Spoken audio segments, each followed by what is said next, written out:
Alien space creatures, werewolves and giant crocodiles. They're the stuff of most people's nightmares. What's great about what I do is that all of these things we get to make, the majority of them come straight out of your imagination. And you get to pull what's up here out and turn it into a real-world object. For Oscar-winning model maker John Cox, creating the frightening and the bizarre is all in a day's work. Thank you, Andrew. For more than 20 years, he's been bringing these amazing creatures to life for the motion picture industry using animatronics, blending model making and robotic technology to make lifelike moving replicas. It's an obsession that began with the original King Kong in the 1960s. Late one Friday night, I saw it and I thought, this is what I want to do. Huge gorillas and dinosaurs, that's fantastic. 30 years later, John Cox has credits in scores of Hollywood films and an Oscar under his belt. He won that in 1995 for the smash hit film Babe. What are you? I'm a you. A you. They set us a challenge to make realistic animals and make them talk and have it all shot in an outdoor environment, which had never been done before.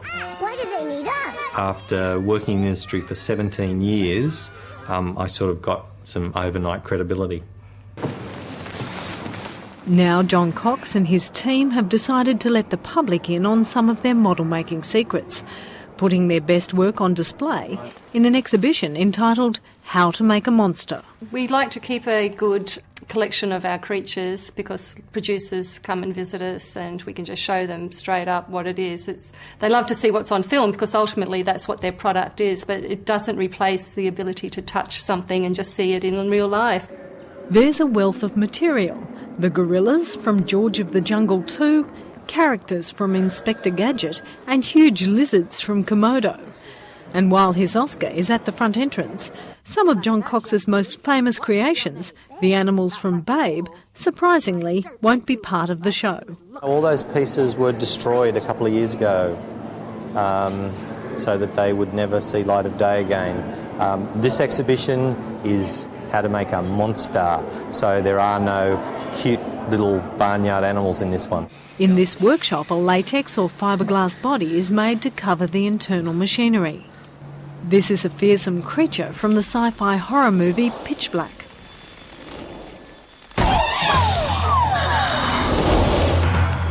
What's the hardest part about building something? The eyes.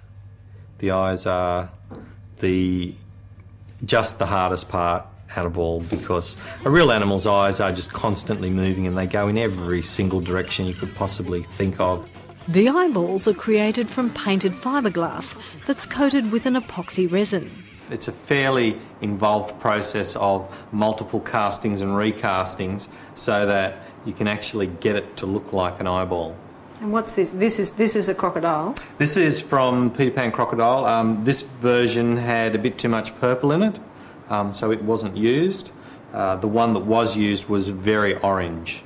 This enormous 9-metre croc from Peter Pan took 4 months to build.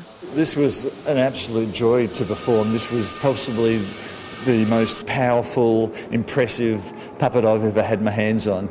And I was like a little kid in a toy shop that just got the coolest Christmas present. Hello?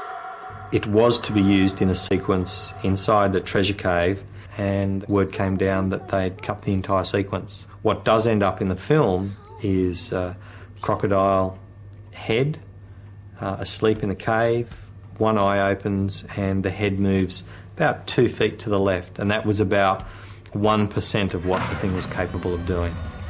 In other scenes, the crocodile was created with computer animation. But far from spelling the end for animatronics specialists, John Cox believes computer animation has made his job even more important. The increase in work is actually coming from the computer graphics departments who need us to make them physical copies of what they eventually are going to make.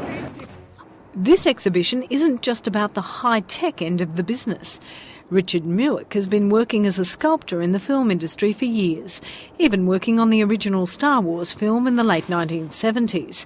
Some of these I just whipped up, this little character just knocked up very quickly to be able to show the kids at the end of the exhibition that you too can, make your own little monster. John Cox and his team say that's what it's all about, trying to inspire future generations. And it appears to be working. I want to be an actor when I'm older, and if I learn how to do this, I can make some of these things and stick them in my movie. What I hope that happens from this exhibition is that kids' imaginations will get fired up, and that they will go home and pull out their plasticine or their Play-Doh and make a mess at home. Home. Home. Home. Home. Home.